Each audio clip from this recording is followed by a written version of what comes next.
This is the NBC University Theater, presenting a full-hour dramatization of one of the most distinguished works in modern Anglo-American fiction, E.M. Forster's novel, A Passage to India, starring Joseph Schildkraut as Dr. Aziz.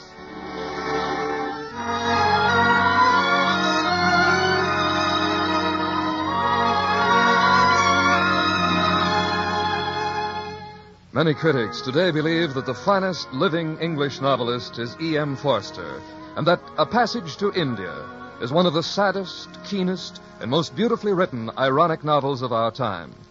Although published in 1924, and though India is free today, this psychological study of the Indian problem remains a classic.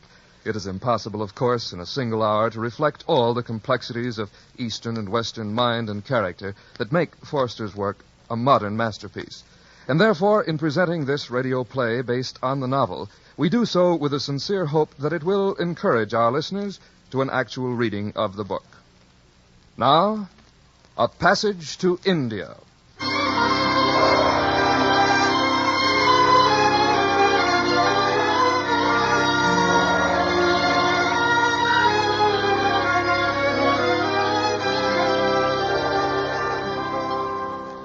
Except for the Marabar caves, and they are 20 miles off, the city of Chandrapur presents nothing extraordinary. Edged by the Ganges, it trailed for a few miles along the bank, scarcely distinguishable from the rubbish it deposits so freely. So abased, so monotonous is everything that meets the eye, that the Ganges might be expected to wash the excrescence back into the soil. Houses do fall, people are drowned and left rotting, but the general outline of the town persists, swelling here, shrinking there, like some low but indestructible form of life.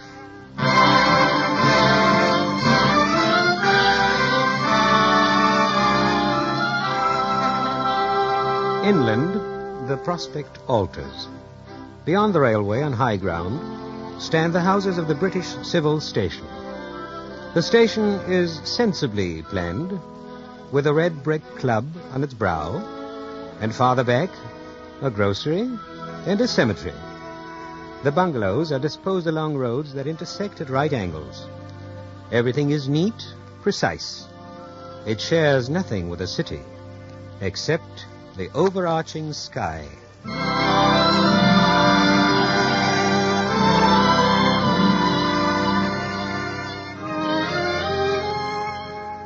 On a cool evening just before the hot months, the British Chandrapur Club gave a dance in honor of two newly arrived English ladies, Mrs. Agatha Moore, the mother of Ronnie Heslop, civil magistrate, and Miss Adela Quested, who it was rumored might marry Ronnie. Well, darling, how do you like our little station? Everyone seems terribly nice, Ronnie. You'll get to know them much better if you decide to marry me and stay on. Well, Ronnie, I've hardly had a chance to get to know you again in the 2 days we've been here. Know me? But you've known me for years. Well, I mean, I knew you in England, but I don't know you in India. That is, I know you at play, but I don't know you at work. Work? Well, what's my work got to do with it? If you knew that I was a civil official, the magistrate of Chandrapur. Yes, but what I mean is different places sometimes make different people. And that's why I came out here with your mother, to find out. Oh, to get reacquainted, eh? Very well, then. In the interests of promoting our new friendship, I shall take the day off tomorrow. Now, what would you like to do? Well, your mother and I would both like to meet your people. Oh, but you have met them. Oh, not these people. Your Indian friends, those you come across socially. Oh, but my dear Adela, we don't. The natives may be full of virtues, but we simply don't, you know. Oh? Here, the music stopped. If you must meet someone, come and let me introduce you to some other members of the club. Major Calendar. Ah, Heslop, old chap. Miss Quested, may I present Mrs. Turton? How do you do? Mrs. Calendar? How do you do? How do you do? Major Calendar, our resident surgeon here. Ah, delighted. Well, Miss Quested, what do you think of India? Pretty terrible, what? I'd like to see the real India, Major Calendar. The real India? Yes, the people, the natives. You want to see Indians? Oh, the problem here is to avoid seeing them, Miss Quested. The truth about Indians is that there's only one thing one can do. One's only hope is to hold oneself sternly aloof. Really? Why, in India, the kindest thing one can do to a native is to let him die. And what if he goes to heaven? He can go if he likes, as long as he doesn't come near me. The natives give me the creeps. As a matter of fact, I've thought about that very thing, Miss Quested. They might go to heaven, and then we'd have to meet them there. It'd be embarrassing. Well, if you ask me, Major, Excuse me, Adela. Major, Mrs. Callender. Mrs. Turton, none of you have seen the mater in the last few minutes, have you? Mrs. Moore? Why, no. Well, perhaps we'd better go and look for her in the garden. Come along, Adela. But, Ronnie, I really don't. Well, what do you think of her, Mrs. Turton? I do hope she doesn't marry that nice little Ronnie Hislop. She doesn't seem to be at all his type. As a matter of fact, his mother doesn't fit either. No? What's wrong with Hislop's mater? Oh, she has some strange ideas, too. A while ago, she was asking me questions about the Mohammedan mosque. The mosque? Why would she be interested in that? I'm sure I can't imagine, my dear. But it certainly shows she's not Paka. No, not at all Paka.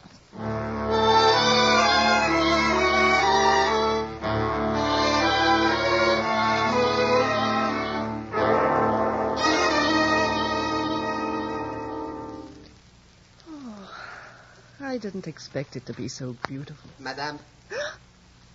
Madame. Oh, you startled me. I beg your pardon, madame. This is a mosque. You have no right here. I beg your pardon, but you should have taken off your shoes. This is a holy place for Muslims. I have taken them off. I left them at the entrance. Oh, I ask your pardon, madame. I'm truly sorry for speaking. I was right, was I not? If I remove my shoes, I'm allowed. Why, of course. But you see, so few ladies take the trouble, madame, especially if thinking that no one is there to see. Well, that makes no difference. God is here.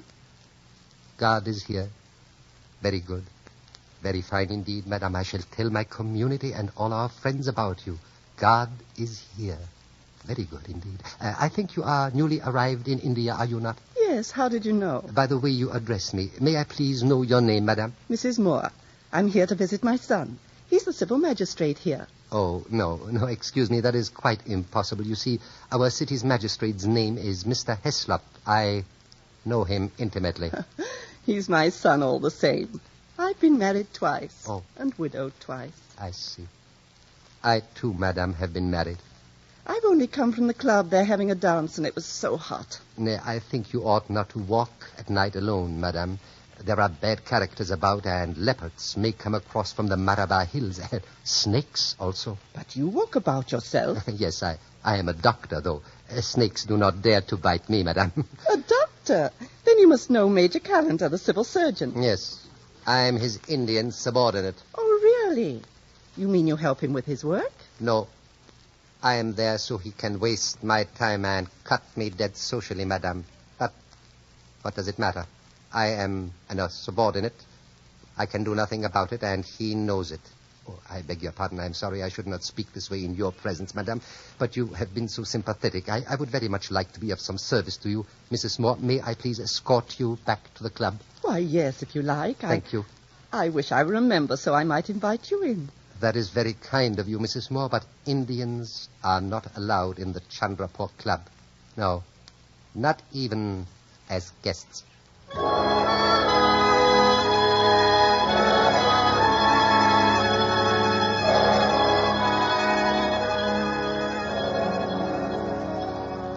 Mrs. Moore? Oh, there she is, Ronnie. Oh, Mater, where have you been? Adela and I have been searching all over for you.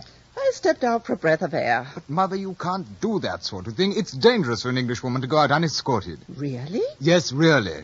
Then it may comfort you to know I was escorted. Oh, well, why didn't you say so? By whom? A young man. A young man? Was he nice? Very nice, Adela. He's a doctor. I don't know his name. Oh, well, I'd like to thank the chap. Will you point him out? Oh, he didn't come in. He said he wasn't allowed. Good heavens. A native? Yes, a Mohammedan. Oh, it must have been that fellow Aziz. Aziz? What a charming name. The devil had his nerve. How did he speak to you, Mater? Impudently? No, he merely asked me to remove my shoes before entering the mosque. It must have been impudence. They love to do that. I hope you didn't remove them. Now, look here, Ronnie. Wouldn't you expect a Mohammedan to comply if you asked him to take off his hat in our church? It's different, Adela. It's quite different. You don't understand. I know I don't. And I want to. What is the difference, please? There you are, Miss Quested.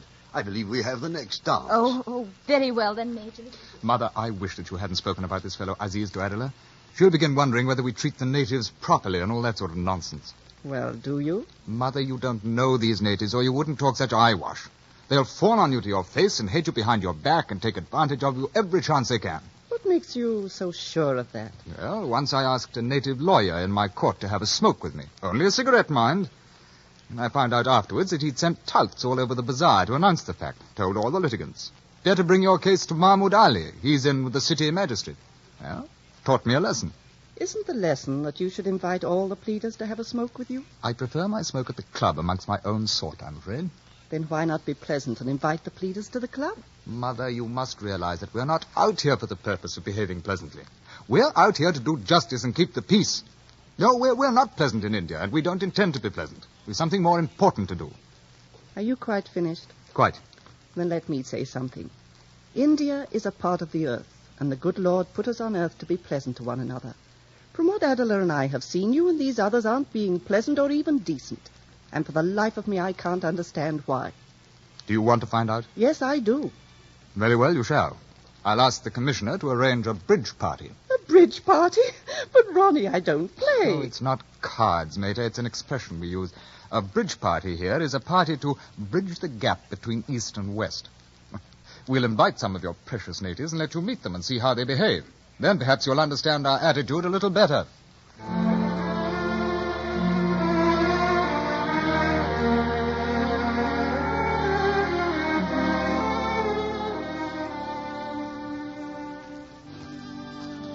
To the Honorable Chandra Das, your presence is requested... No, your presence is expected at a party to be given in the garden at the Chandrapur Club in honor of the newly arrived guests, Miss Adela Quested and Mrs. James Moore. 3 p.m., the 3rd of November, 1924.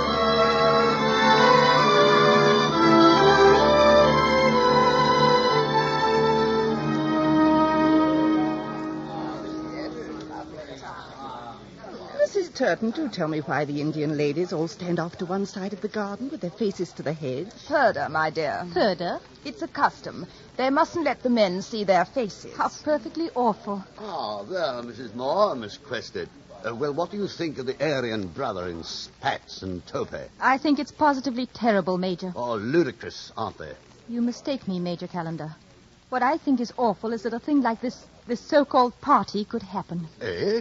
You've made these people so uncomfortable and ill at ease that they're making fools of themselves. These people aren't India. Still, I'd like to meet some of them. Mrs. Turton, Major Calendar, would you introduce me to some of the Indians? Oh, now, really? Please. Oh, very well. Now, just remember, Mrs. Moore, you're superior to them. Don't forget that. Come along. Miss Quested, I'm Cyril Fielding. We haven't met. Oh, how do you do, Mr. Fielding? I couldn't help overhearing your conversation with the Major. I suppose you're going to tell me, too, that I mustn't fraternize. On the contrary, I'm rather a black sheep here at the civil station myself. I'm principal of the government college and, well, frankly, I'm frowned upon because I try occasionally to promote a little understanding between the natives and the British. You're a friend of the natives? Yes? May I shake your hand, Mr. Fielding? Why? I envy you. I never seem to get a chance to know them. Would you care to meet one or two? Very, very much indeed. This party today makes me so angry and miserable. Then perhaps I could invite you and the other lady down to the college for tea. Give you a chance to meet some of my Indian friends. We'd love it. And do you know Dr. Aziz? Oh, would you like him asked too? Mrs. Moore says he's so nice. Very well, Miss Quested. Will Thursday suit you? Indeed it will.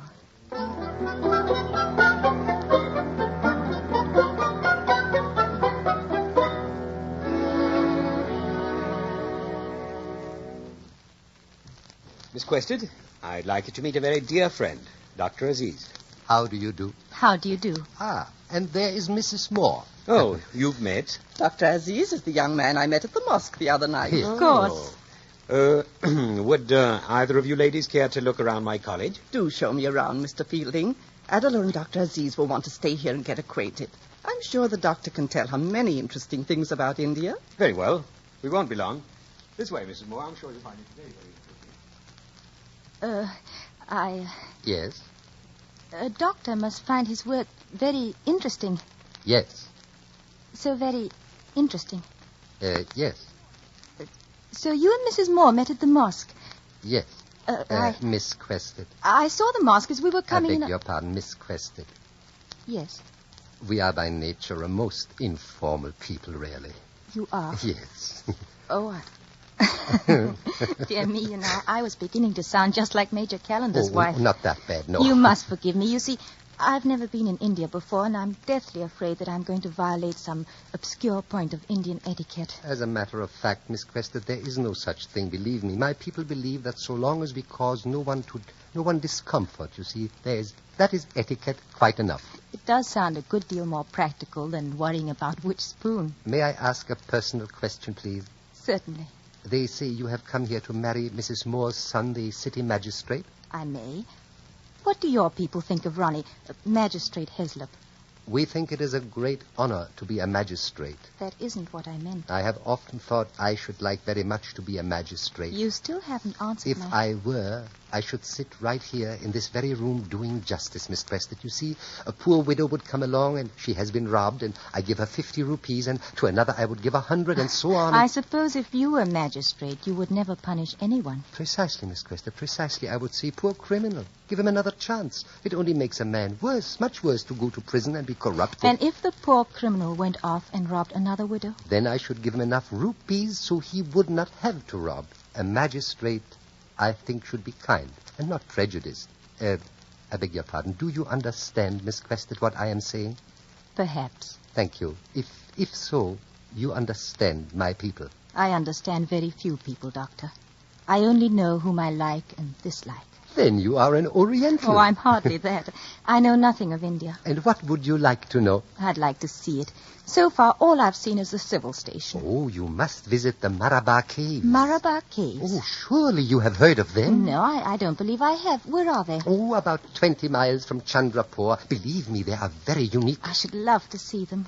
Very good. I will take you and Mrs. Moore. When? Any time you wish. I place myself entirely at your disposal. Anyone at home? It's Ronnie. Ronnie, in here.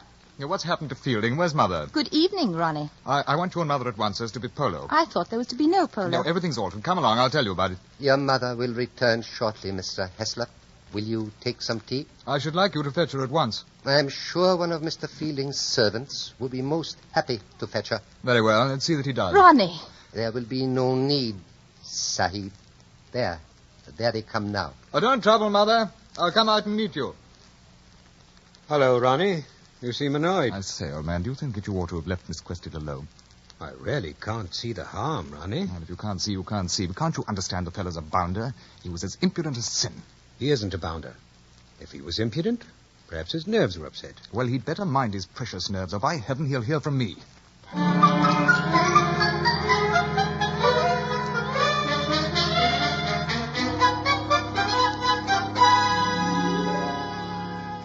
Aziz, I'm terribly sorry. I didn't expect Heslop to turn up. I am used to being insulted. How do you stand it, Aziz? How do any of you stand it? Because there are people like you, Mr. Fielding, to give us hope and friendship. I don't suppose Heslop would have been so excited if he weren't hoping to marry Miss Quested. That is a mistake, I think. They do not think alike, Mr. Fielding. Mr. Fielding, why don't you marry Miss Quested? What? Oh, good Lord. Why, the girl's a prig. A prig? Kindly explain, please. Prig is an unpleasant word, is it not? Oh, I don't know her, but she struck me as one of the more pathetic products of Western education. Flat-chested, repressed. She depresses me. Oh, but prig, Mr. How prig? How prig? She goes on and on as if she's at a lecture, trying ever so hard to understand India and life and occasionally taking a note. Oh, I have invited the two ladies to visit the Marabar Caves. Well, they won't hold you to it after what happened. But I should like them to come, really. Will you help me? Are you serious? Yes. Oh, it is not for the girl. I do not find her very attractive either. But the older lady, Mrs. Moore, she is so very sympathetic. I should like to be of some service to her. Oh, well then. But I will need your help, Mr. Fielding. You see, it is not allowed for a Muslim to accompany English women alone. Will you come with us, Mr. Fielding? Why, yes. In that case, of course. Thank you.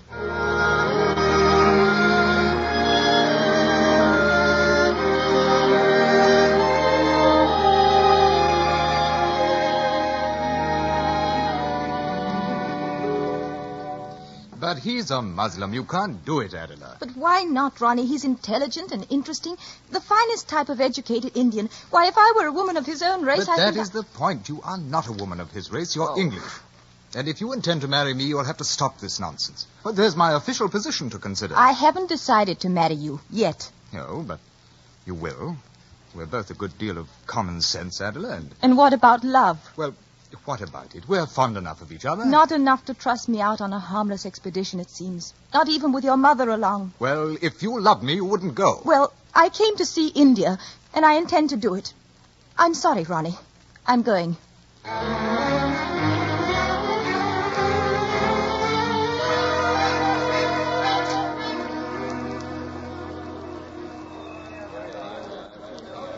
Aziz, do hurry. They're holding up the train. No use. It's no Didn't use. you find Mr. Fielding? I'm sorry. He is nowhere. But he promised to meet us at the early train. I'm so sorry. I'm a failure, Miss Quested. Our expedition is ruined. Nonsense. If he won't catch the train, we'll go without him. Do you think we should, Mrs. Moore? Of course we should. I warn you, it is not done. 2 English ladies and a Muslim. Then we shall all be Muslims together. Come, Adela, let's go aboard.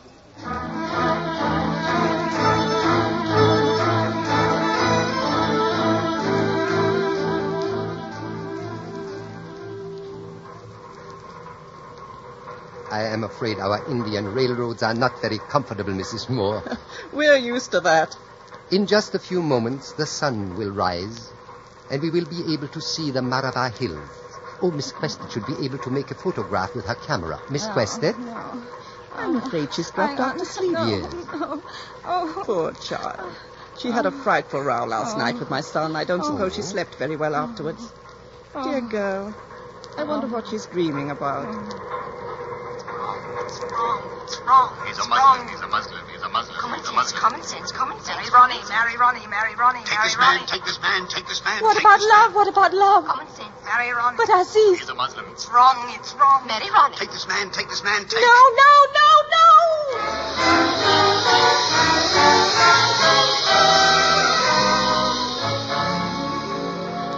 Oh, no. Adela, what is it? Miss Quested, are you all right? Oh, I fell asleep. Excuse me, where are we? We are almost there. Soon we will be in the Malabar Caves.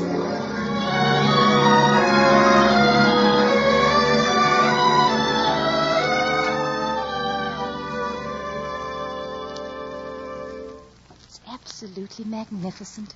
Look at that sky. Yes. Beautiful, is it not? The caves are a few hundred yards up the hill. Here now we shall spread our carpet and picnic. Would you ladies care to see the first of the caves now before we eat? I would. And you, Mrs. Moore? I'm afraid this poor old body of mine is too tired just now. I'll just sit here and rest a while. You two go on alone. Oh, will that be all right with you, Miss Quested? Why, yes, of course it will. Very well, then. Now, let us begin the climb. And please do not carry your helmet in your hand like that. The early sun is dangerous, highly dangerous for the head. Not with my thick hair. No. I speak as a doctor. Now, I do wish you would please put on your helmet.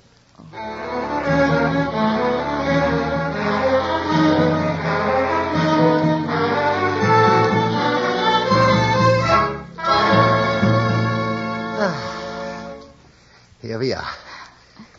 That opening over there is the entrance to the famous Malabar Caves. And behind that opening, a dozen small caves fan out into larger and larger ones. And there is a very beautiful echo, which I will be happy to demonstrate. What's that? Oh, only a bat. Do not be afraid of them, Miss Quested. They harm no one. Oh, I stay close by you all the same. It looks so dark. Just one moment, please, while I light this lantern. There. Oh, you are trembling. Are you cold? No, it's not that. Oh, you are afraid. Miss Quested, there is absolutely no danger. I am here to protect you. You will be as safe as though your fiancé were here. My fiancé? Why, yes, Mr. Heslop. Oh. Yes, I have heard that you two are to be married soon, yes? Come on, Aziz, let's go in. You are not afraid to go in the cave with me? No, let's go in. Very good. You observe the echo, Miss Quested? It is a very fine echo. Yes. It's frightening. frightening. What am I doing here? Yes, to visit the Malabar Caves is an experience, Miss Quested, you will never forget. Why did I ever come?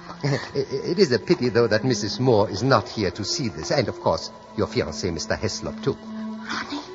Why does he keep talking about Ronnie? Be careful. The rocks are slippery here. You had better let me take your hand, please. How strong his hand is.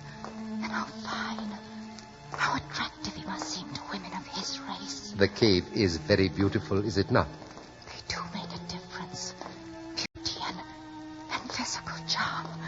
If only Ronnie were more like him. I beg your pardon. Perhaps you would prefer to enjoy it all in silence. You know, we have a saying. It goes like this. Words destroy beauty and love. Beauty and love? Yes, but of course you would already know about that. After all, you are in love with Mr. Heslop, are you not? Beauty and love. Why did he have to say that? Beauty and love. I've never had either. Oh, Miss Quested, your hand is trembling. Now, you are not frightened, are you? No. Oh, yes. I'm horribly frightened. I just discovered something. I don't love Ronnie. The man I'm going to marry. I don't love him at all. Come, have courage. There's nothing to fear, believe me. Why did I wait till now to find out? Oh, what am I going to do? If only Ronnie were more like Aziz. Now we are nearing the great inner cave. Aziz. If only I were a woman of his rank and race. Oh, what am I thinking? What am I thinking? Wrong. He's a Muslim. It's wrong. He's a Muslim. Common sense. Marry Ronnie. Aziz. He's a Muslim. What about love and beauty? It's wrong. It's wrong. No. Miss Quested, is something wrong? Yes, Aziz, there's something I must tell you. I'm not going to marry Mr. Heslop. No, I do not understand. I can't explain it. I just can't marry him, that's all. Oh, Aziz. But Miss Quested, marriage is good, I know. You know? You... Yes, of course. I have been married. I have 3 fine children. Oh, I might have known. You're a Mohammedan, aren't you? I suppose you have 4 wives like all the rest. Miss Quested, please. Please, you do not know what you are saying. I am an educated Indian. What difference does that make? Mrs. Turton says it all. 4 wives. 4. I beg your pardon, but you do not know how you have disgraced me with that remark. But Aziz... Please. I cannot bear the shame of it. Forgive me, please. Forgive me. Aziz, don't run away. If I've said something to hurt you, Aziz, the lantern. Don't leave me here in the dark. Oh, Aziz.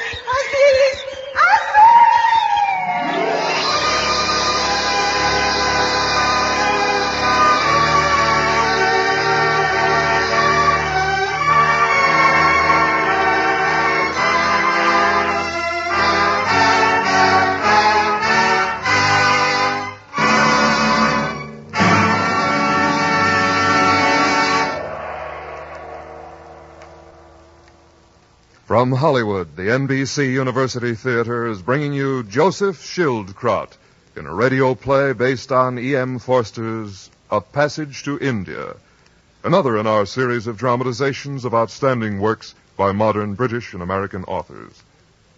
Information on how to obtain free materials on the authors and books presented in this series will be given at the close of the program.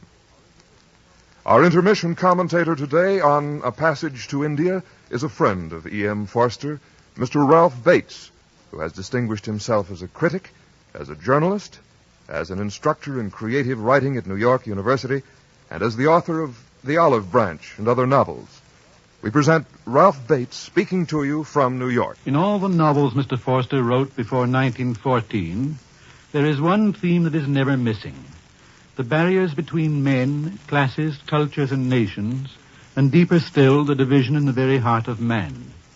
He writes of the struggle between a man's inherited opinions and his creative impulse, between his practical sense and his instinct for generosity.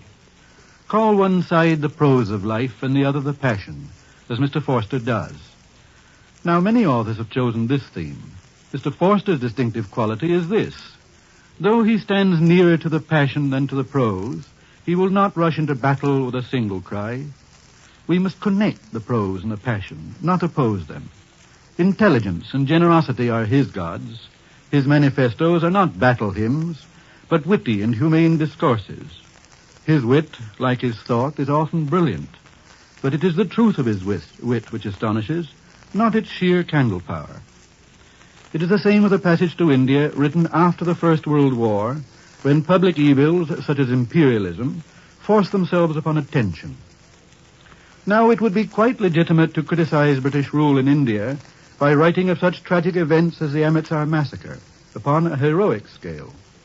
The appeal of such a book would be to the passion of life, to the heroic sense, to pity, to the profounder rebellions in the reader's heart. But that is not what Mr. Forster does. Once more, he speaks to the intelligence, to generosity. The event he takes as his center, the trial of the innocent Dr. Aziz, contains the whole dilemma of imperialism. But it also offers a superb opportunity for his wit. It allows him to show that, in public affairs as in private, if you don't connect the prose with the passion, you'll end by connecting the prose with hysteria. Hysteria involves injustice, but it is also a sign that a person is not really living. Listen to the white rulers, Callender, Ronnie, Turton, and the others. They try to persuade themselves they are living in a noble palace. They really fidget around in the bungalows of spite, suburban to panic. The necessity of power deforms them. They don't live. That is the liberal Englishman's criticism of imperialism.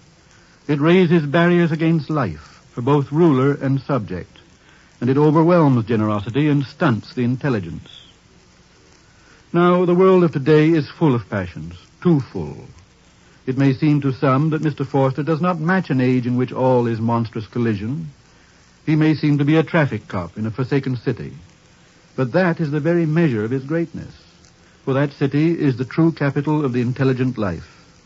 It is good that a fine talent should devote itself to the difficult heroism of good sense. Thank you, Mr. Bates. Our dramatization of A Passage to India, starring Joseph Schildkraut, continues from Hollywood after a brief pause for station identification.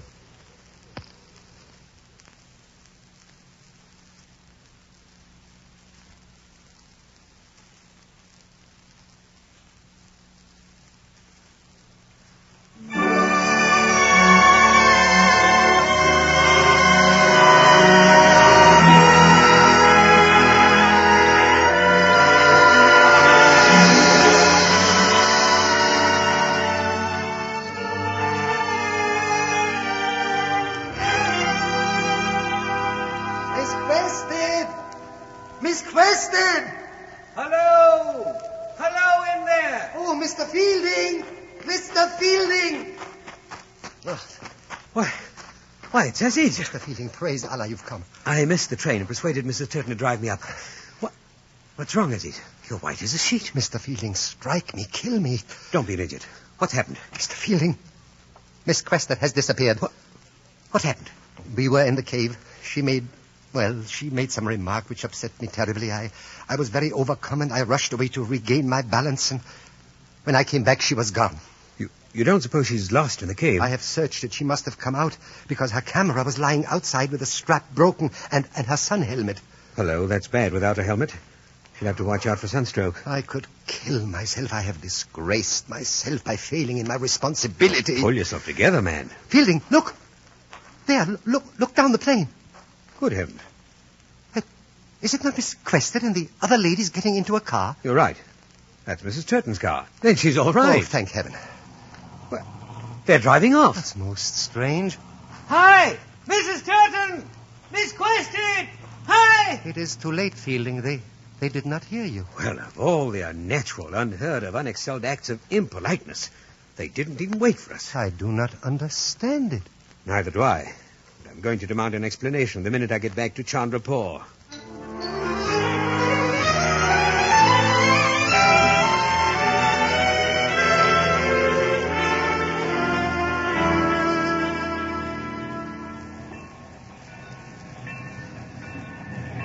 There, the train reaches Chandrapur now. Perhaps now we will learn all about Miss Quested. Never mind her. It's that Mrs. Turton I want to see. Hello. Look there on the platform. Isn't that Commissioner Turton? Yes, perhaps he's here on some official business. Oh, he comes aboard, Commissioner Turton. It is an unexpected Dr. pleasure Aziz, it is my highly painful duty to arrest you. What? Commissioner! My dear Fielding, the worst thing in my whole career in India has happened. Miss Quested has been insulted in one of the Malabar caves. No. Oh, no. Oh, no. Oh, yes. A most dastardly crime a native has dared yet. Now, come along quietly, Aziz. No.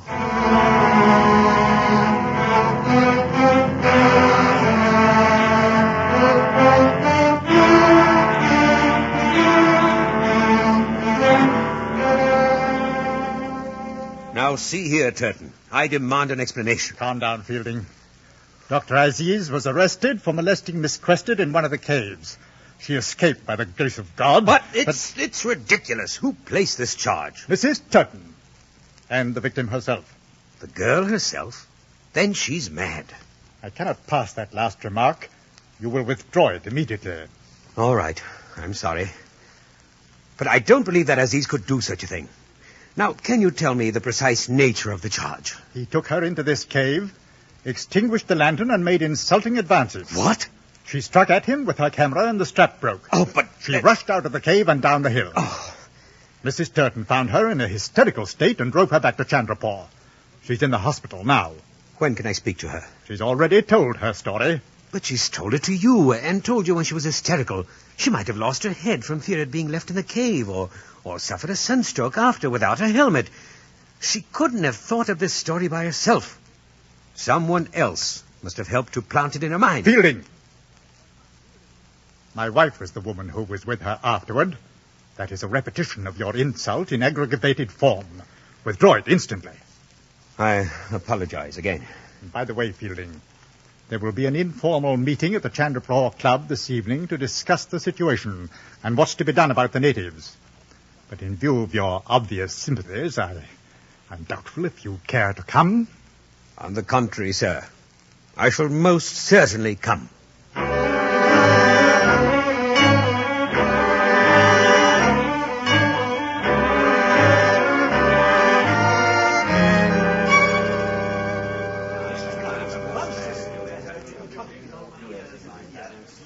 I tell you, it was a lucky moment when I drove up to the Malabar caves.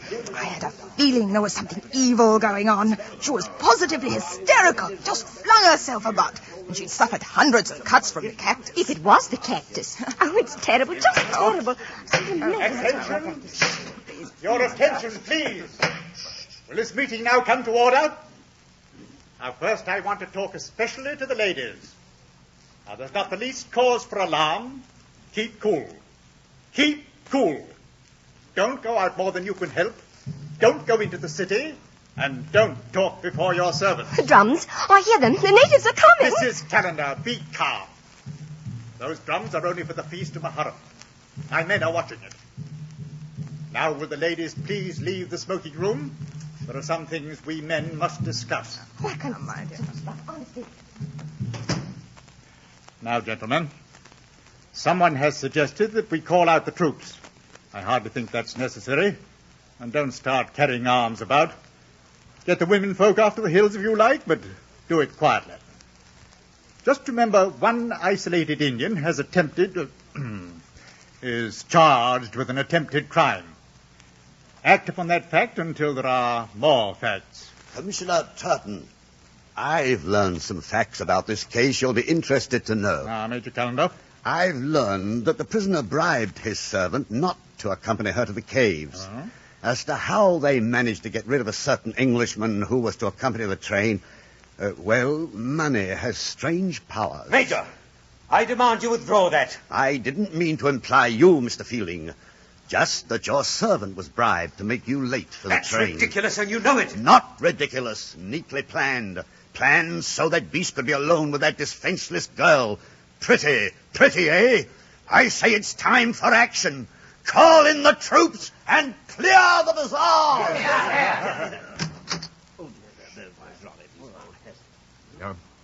Please sit down, gentlemen. I only want to listen to what has been decided. Careful. The native has a friend here. Why doesn't the swine stand up? Mr. Fielding, what has prevented you from standing up? May I make a statement? Certainly. Very well. I believe Dr. Aziz to be innocent. You have a right to hold that opinion, but is that any reason to insult Mr. Heslop by not standing for him? If you will let me finish. Do. I am waiting for the verdict of the court. If he is guilty, I resign from British service and leave India. I resign from the Chandrapur Club now. Mr. Fielding, one moment. You're not to go yet. Before leaving this club, from which you did very well to resign, you will express your contempt for this crime and you will apologize to Mr. Heslop. Are you speaking to me officially, sir? Or as a man? I regret I demean myself to meet you at this station. You've sunk to the level of your native associates. You're weak, rottenly weak. Now get out. Get out!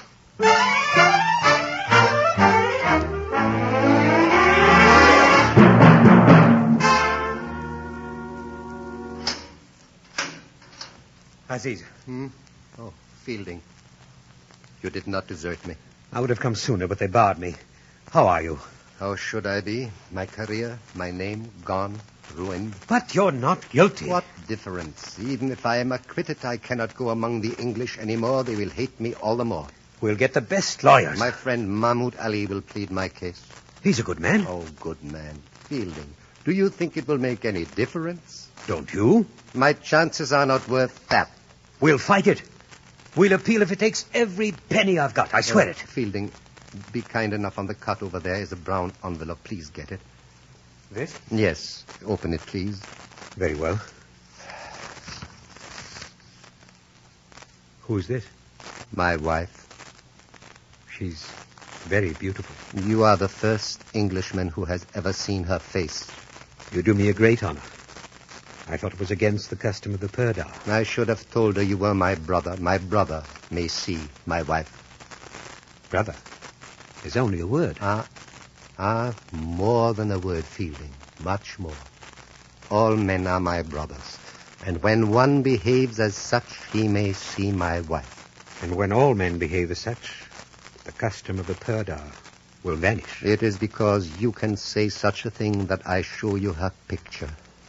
Cyril, my friend, my brother. No one will ever realize how much kindness we Indians need, why we do not even know ourselves. But we do know one thing, that when kindness has been given, and we do not forget kindness. Kindness. Kindness, Fielding, is the only hope.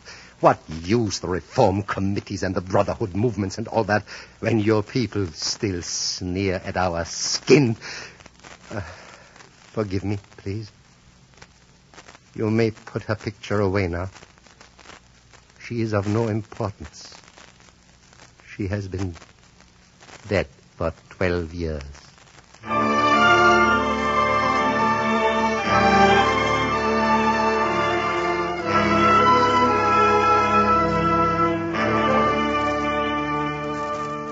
Major Callender says you're almost well, Adela. Mother and I have come to fetch you home. Hello, Mrs. Moore. Here, let me kiss you, darling. No, don't touch me, Ronnie.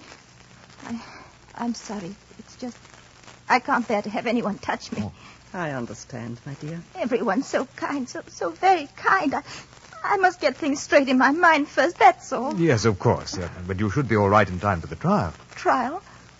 No one's mentioned anything about a trial. Well, you wouldn't want to let the rascal off scot-free. They've caught him? How did they know who it was? But you told us yourself, darling. You signed a statement. Isn't that funny? I can't seem to remember things anymore. I'm so tired and confused. I keep hearing the echo.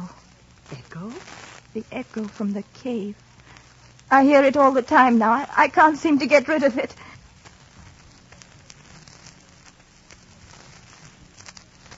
No, my dear. I don't suppose you ever will. Oh, Mother, for heaven's sake. Mrs. Moore, what is this echo? Don't you know? Mother, I forbid this. We were counting on you to testify in the witness box. But if you're going to talk like this... Why do you want me in a witness box? Why? Well, to confirm certain points. I should think you'd want to testify, Mother. No one blames you, of course, but the fact is, you did drop out and encourage Adela to go in with him alone. My son, I shall attend your marriage, but not your trial. It isn't my trial. Are you so sure of that, Ronnie? Suppose I get up in the witness box and say what I really believe, that this poor girl had a hallucination, that perhaps she even wanted such a thing to happen to her, and that now she's been driven half mad by you, by the Turtons, by her own feelings of guilt. Suppose I say those things. Then whose trial is it? You are insane. You're absolutely insane. Ronnie, he's innocent. Aziz is good. I must have made a mistake, Ronnie. Hush, Adela, you must be quiet. Oh, Ronnie, help me, Ronnie. I don't know what's right. Just don't leave me. No, I won't, dear, I won't. And you haven't made a mistake, but you must be more careful about what you say. I can tell you this, Ronnie. I'll not help you to torture that young man for what he never did. Mother, if you have any evidence in the prisoner's favor, it is your bounden duty to go to the witness box for him. I assure you no one will stop you. No, Very well, then. Now, if you will excuse me.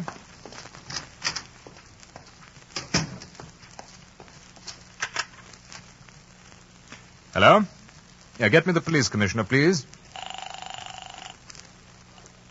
Police commissioner. Oh, McBride, this is Ronnie Heslop. Oh, yes, Ronnie. I want you to arrange passage for my mother back to England at once. In October? Well, she can't go now. The heat will kill her. Immediately. Yes, but look McBride, here. listen carefully. It is most important that Mother be on her way to England before the other side can subpoena her as a witness. I thought she was our witness. Yes, so did I. Oh, I see.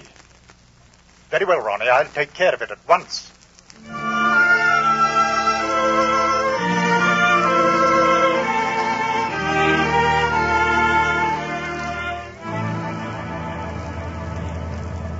We're coming to the courthouse now, Adela.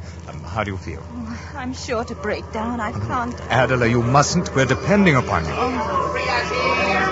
Oh, I say, there's a mob, and it looks ugly. Look out!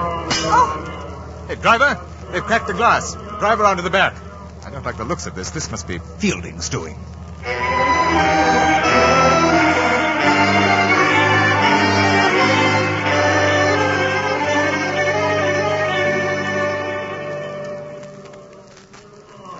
Well, we don't have to worry about the judge. Yeah, it's old Das, isn't it? Yes, he's a native, of course, but he's too frightened to acquit. When are they going to start? This court is now in session. The case of the British Raj versus Dr. Aziz.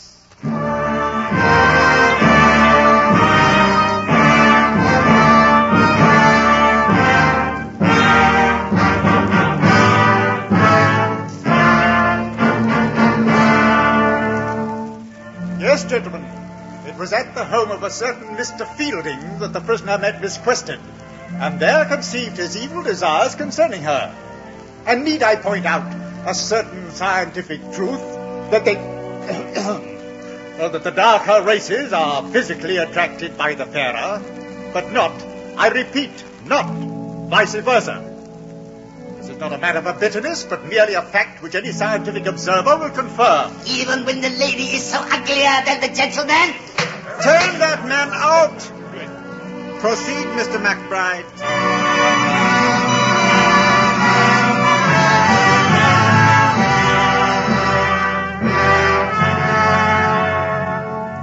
And need I remind you of the document which Miss Quested signed upon her arrival at the hospital, telling in full detail exactly what had happened, in which she made mention that her camera had been torn from her. That camera, ladies and gentlemen, was discovered on the person of the prisoner.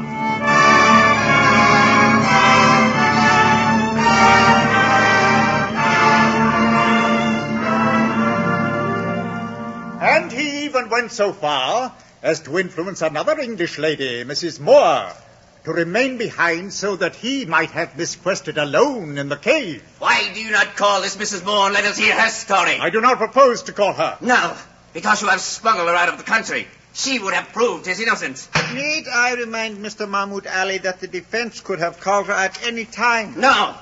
She was kept from us until too late. I learned too late. Give her back to us and she will prove our case. I ruined my career as a lawyer by this behavior. No matter. We are all to be ruined one by one. Mr. Ali, this is no way to defend your case. Unless you sit down, I shall exercise my authority. No need for that. This trial is a farce. I can stand no more. I'm going. You can get Aziz another lawyer. Oh, they always lose their heads, these people, like children. I say, Hislop, old chap. Oh, Commissioner Tetton? I'd hoped to spare Miss Quested, but now we've got to call her at once. Do you think she can go through with it? Oh, don't worry. I've braced her to it.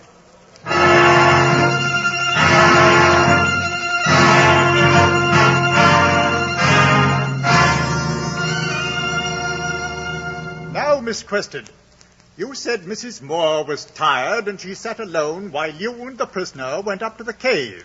Yes. Was present? No. You went into the entrance? That is correct. Prisoner went with you. Now we've got him. I will repeat the question. The prisoner was alone with you? Yes. He extinguished his lantern and then attempted to seize you. Am I correct? Miss Quested, I asked you a question. He attempted to seize you, did he not? May I have a moment, please? Certainly. I'm not sure. I beg your pardon? I cannot be sure. I didn't catch that answer. You were in the cave. The light went out. He attempted to seize you. Well? No. Speak up, please, Miss Quested. I'm afraid I have made a mistake. What nature of mistake? Dr. Aziz never came near me. I was frightened of the darkness, now, Miss and then Quested, let me read the words of a statement which Excuse me, Mr. McBride. I am magistrate here, and I am speaking to the witness. Well, of all the... And I will have silence in this court. Miss Quested, address remarks to me, who am magistrate in charge of this case, and remember extreme gravity. You speak on oath. Dr. Aziz never I came stop these proceedings on medical grounds. That girl is insane. Silence. No, Silence. no Indian Silence. ever... Miss Quested, do you withdraw this charge? Yes. Yes. I withdraw everything. I withdraw everything. Everything. Mr. McBride, you have heard. You will have to withdraw. He shall not withdraw. She's a liar, a cheat. We're none of us safe. She shall be killed, burnt as a witch. Arrest that woman. This case is dismissed. Release the prisoner.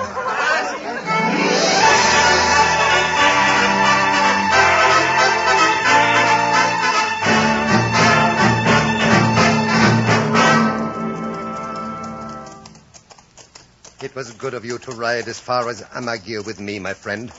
Aziz, I hoped I might convince you not to desert us. It is no use. My mind is made up. But to give up your practice, your friends, to ride off and become a medicine man to some backwoods Raja? Why?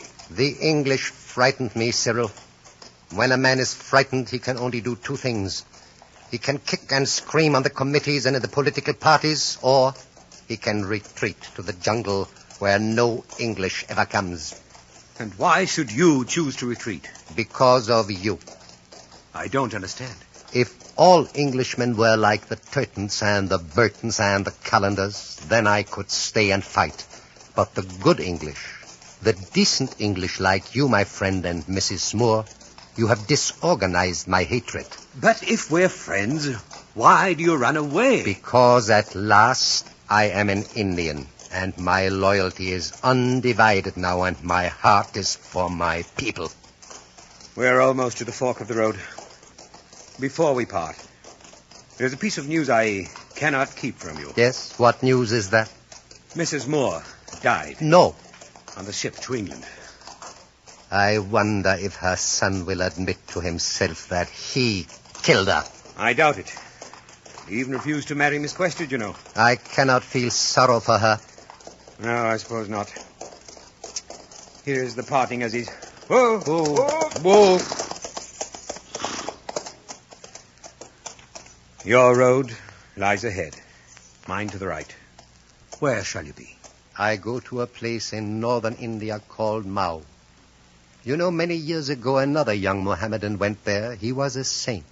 His mother had said to him, "Go, free prisoners." And the young Mohammedan took a sword and did free all prisoners. Well, perhaps I shall come to be like him, my friend. Perhaps someday this horse of mine I ride now will become a charger, and I shall make it rear in battle like this. And then I shall cry, "India shall be a nation, and I shall cry, down with the British! Clear out, you swine, double quick! We may be disorganized here at home, but you British, we hate. And if I don't make you go, then my son Ahmed will make you go, and his son Karim will make you go. Yes, if it take 5,500 years, we shall get rid of you. Yes, we shall drive every last blasted Englishman into the sea, and then,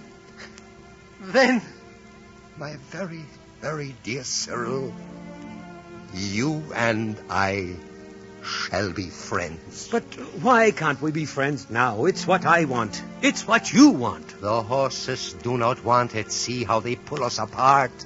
The earth does not want it. See how it sends up rocks to divide us now. The jails do not want it. The palaces do not want it. The clubs, the temples, they do not want it. They all say it in 100 voices. They say it in 100 different ways. Listen. Just listen. Why, even the sky. God's sky says it.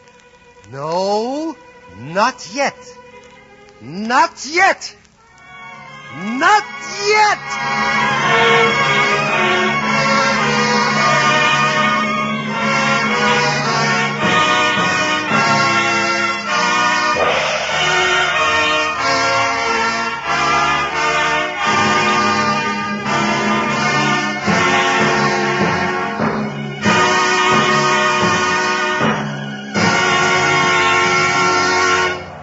The curtain falls on our dramatization of the E.M. Forster novel, A Passage to India, another in our current series of radio plays based on outstanding works of modern Anglo-American fiction.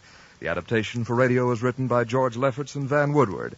Our intermission commentator was the distinguished author and critic, Mr. Ralph Bates, and our star, in the role of Dr. Aziz, was Joseph Schildkraut, internationally celebrated star of stage and screen.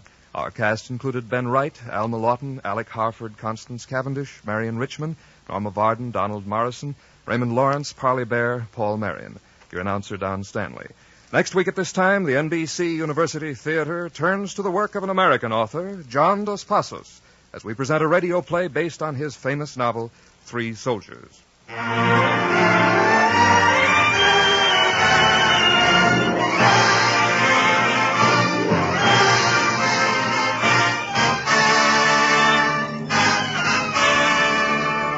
Productions of the NBC University Theater are currently being used in conjunction with college home study courses in Anglo-American fiction under NBC's National College by Radio Plan.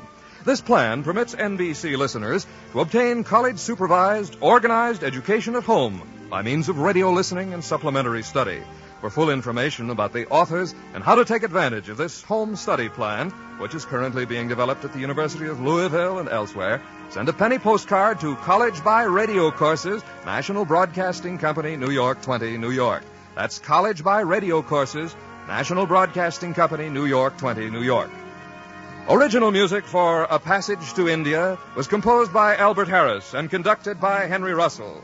The production was directed by Andrew C. Love.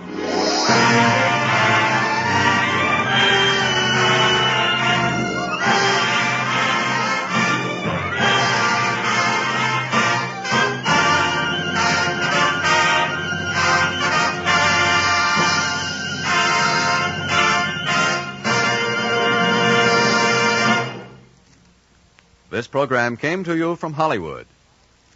5, count them, 5 of the most famous shows in radio, and they're all on tonight. Start your laughing with Ozzie and Harriet, then listen straight through for Jack Benny, Phil Harris and Alice Faye, Edgar Bergen and Charlie McCarthy, and then Fred Allen with tonight's guest, George Jessel.